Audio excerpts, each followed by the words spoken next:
So I can see why, if one were to have a true Satori sudden awakening, that you might not be ready for it. You might be, it might actually be better for it to happen bit by bit. Yeah. However it happens, you'll be grateful for it.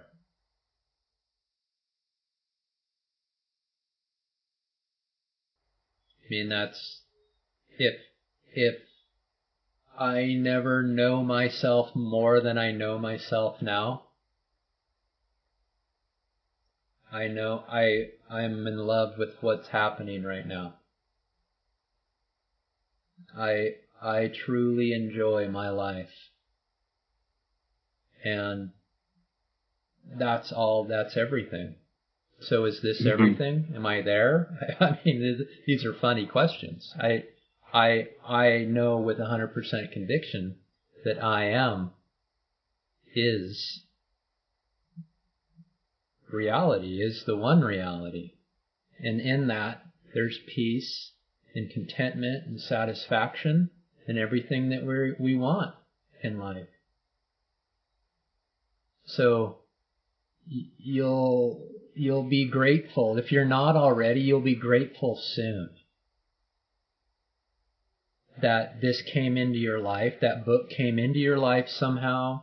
You ended up in the right message somehow, and you're on the right path. This is it. Because it asks absolutely nothing of you. Nothing except to turn your attention inward. You don't have to believe in anything. You don't have to know anything.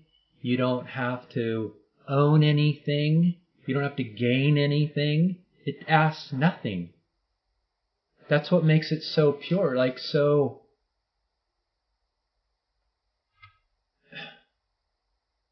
It's prior to simple. It's so simple, the mind says it can't be this. And yet it is this.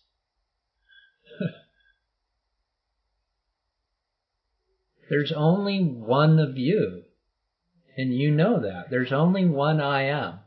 And that one I am is the collective I am. But right now it feels like there's an individual I am. And this journey is an individual journey of I am, the individual I am, back into the collective I am. And there's only one of you. There's only one I. Therefore, there's only one path back to you. It's absolute. And in that one, because it's you, there's no room for anything else in that. Nothing. There's only room for I am.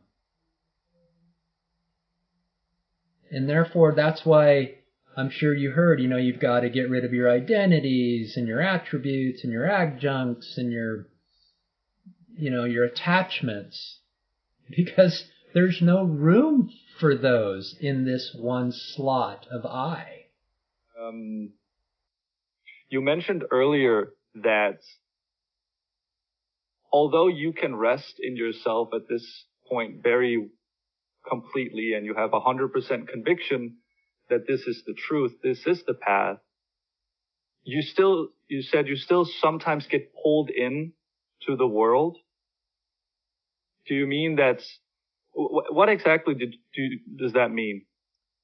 Does that mean that there is a reemergence of ego, or?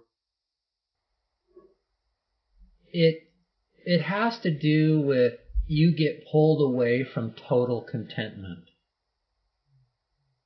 So something's going on in the world that pulls you away slightly from that absolute peace.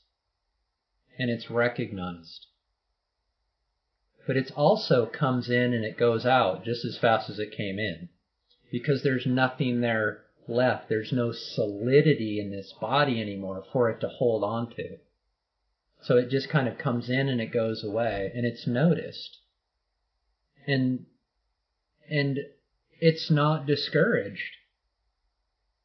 Because this body is still being a body. There's still emotions in here. and you just experience them and perceive them differently. But to answer your question, it's more about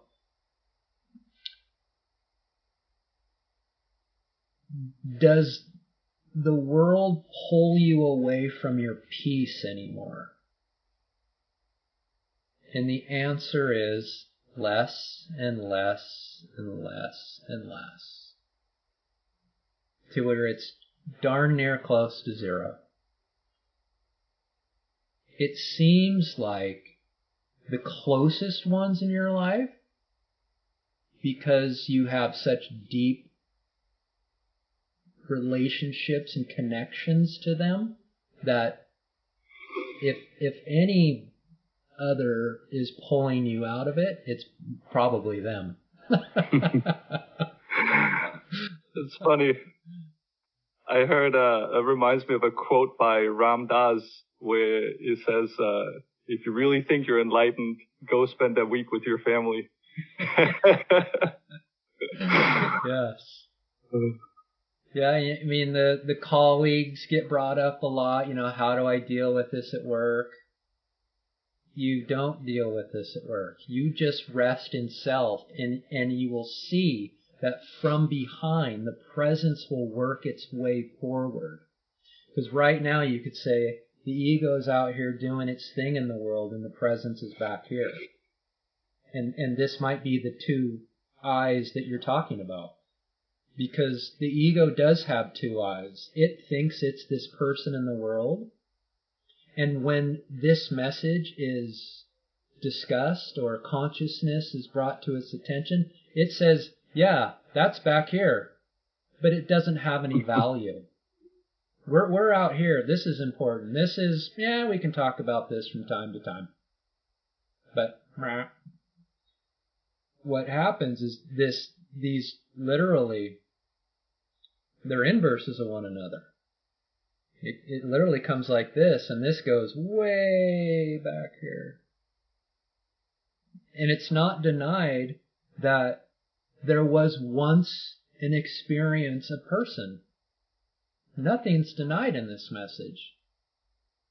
But with that 100% conviction is another way to say you realize that ego never existed. It was only an imagination. It was just another form of thought that clouded our true nature. But it's not denied that it did appear there at one time. That's the other thing about this message. You never deny anything in your reality, because that's what you're experiencing. You can acknowledge it for what it is. That's healing. That's allowing yourself to drift back and back and back into self. That's what we call,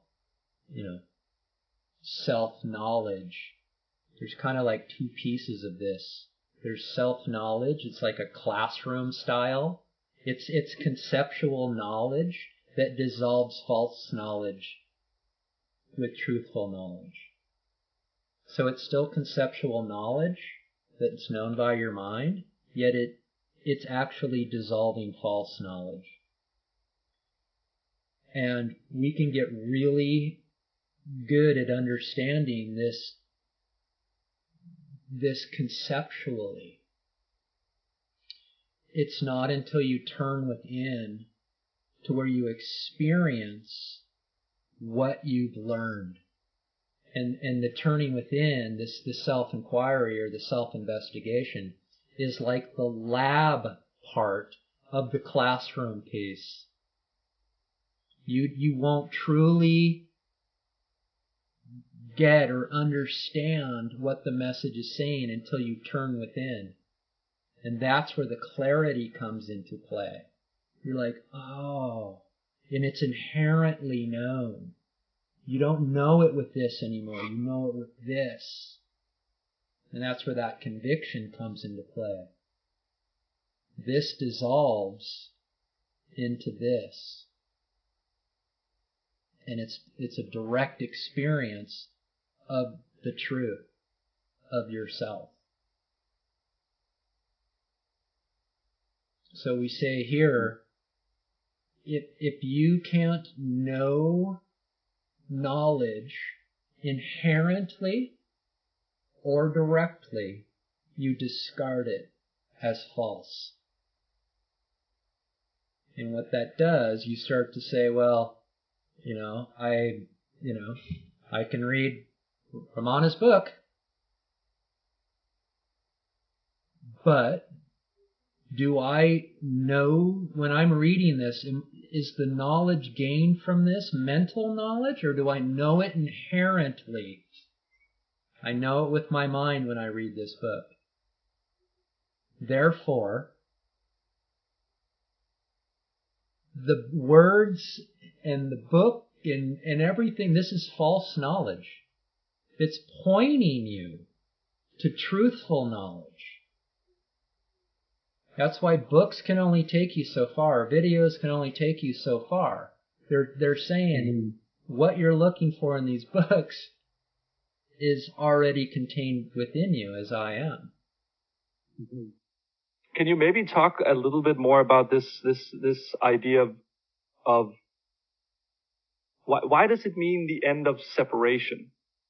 Why does this going back into yourself, why does that come with unity of all things? Why does that lead to the end of separation?